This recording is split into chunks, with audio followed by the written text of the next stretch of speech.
than something like public speaking or something like presentations. Because at GE or a larger company, you'll find a lot of the times that they're not looking for you for your technical skills. So if there are some people out, amongst you yourselves that you're thinking, I'm not very good at programming. I'm not very good at debugging things or figuring out how things work. That's okay. One was just the general concept of for me, the engineering process, just understanding how to problem solve. Public speaking skills are very important. Change management. You're going to be dealing with change every single day of your life if you do IT from now on, probably forever. My most important class, actually there'll be two of them. First one was psychology, and the other one I actually can't remember the name of it, but it was an IT class where they basically came in and gave you the end result and wanted you to figure out how to get there. You have a business with, you want to upgrade their IT system, want to be able to do this, how do you get them there? Which is basically a problem-solving class. Psychology is simply because, especially in my business, knowing how to sit in front of somebody of varying degrees of technical ability, from, yeah, that's a mouse, to somebody who actually knows what their computer does and what it's used for. The day of a computer geek hidden in the back room is becoming less and less. You need to be able to know how to talk to people. You can't go in, you have to quickly gauge people on their basic knowledge, and if you talk over them, their eyes will glaze over. If you're able to connect to them, their level of understanding, they become interested in what you're doing.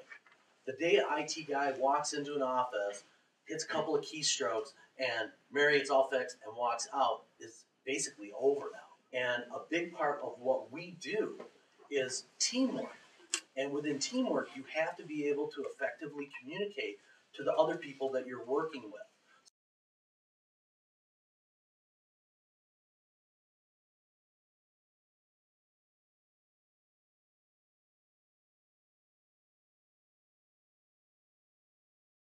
I will say one of the best experiences that I had when I was an intern was meeting with this one guy at GE who absolutely whooped my ass on my resume. He took it and he went line by line, and he was like, he would read it and be like, so what? And I was like, okay. And he'd go to the next line and be like, so what? What does this get me? So what he had me do was go back over my resume, and he would have me take each point that I had, develop a program for so-and-so. That's what I had on my resume. He'd be like, okay, instead of just putting that down, put down, showed expertise in blah, blah, blah by developing a program for so-and-so. So he basically said, take the skill or take the experience that you have on your resume and match it up with a good trait, a good job trait, I was like a summer counselor when I was a kid, or when I was 16, 17. And I had some things on there, and he's like, you might think these are kind of stupid to put on your resume for GE.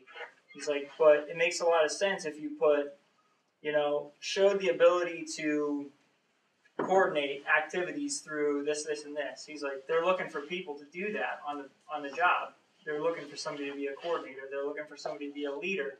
So instead of just saying, like, I helped kids play dodgeball for 2 hours, you put, demonstrated leadership or demonstrated conflict resolution, when kids got in fights and stuff like that. So really go through your resume and look at what you have there, and then ask yourself, so what? What does the employer get out of that sentence that I put on my resume? And then try to pair up a skill with what you have.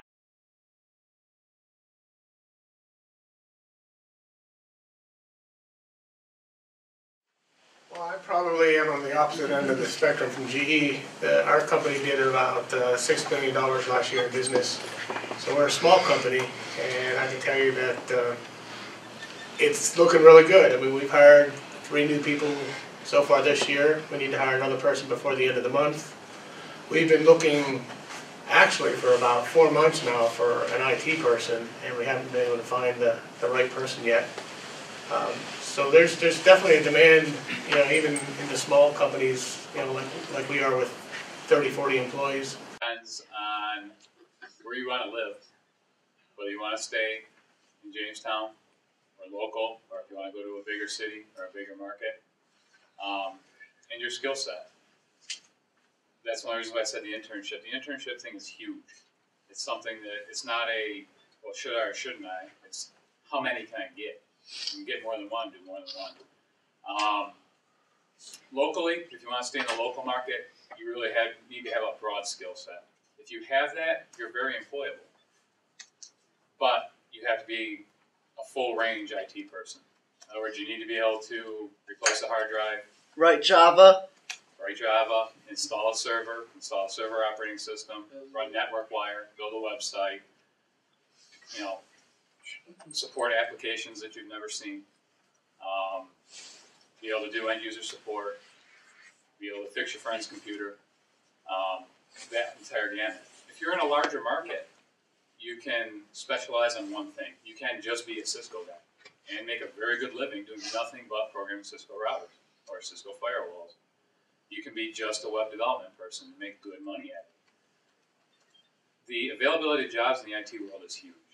Like I said, if there's one thing you like, but you don't like the other stuff, you'll be fine in the IT world. If you say, I really don't like doing all that other stuff, all I want to do is support Exchange server. There are lots of jobs for an Exchange admin, and that's all they do. You have to be pretty much generalized in all the fields, because an employer here in Jamestown is going to look for a multifaceted individual. They're not going to be able to compete with, in New York City or Chicago or, overseas. I mean, I really agree with him on the intern, because you have the ability at that time, free of charge, to sit there and learn what you like to do. I think I probably will speak for all of them. We wouldn't be doing IT if we didn't like IT. Internships really kind of give you, well, geez, I did this today and I didn't really like it. And then tomorrow you do something else and, hey, that was kind of interesting. It kind of guides you to your interest field, because the only bad job is a job that you hate going to every day. I love my job. I come in every day. I'm here to help people. I learn different things every day, new things every day. It's a great job. So there's lots of jobs out there, and it's just depending on what you want to do. Overall, I think that IT is a good field to be in. I don't think they're ever going to take a computer and say, these aren't worth going forward with. They're here to stay.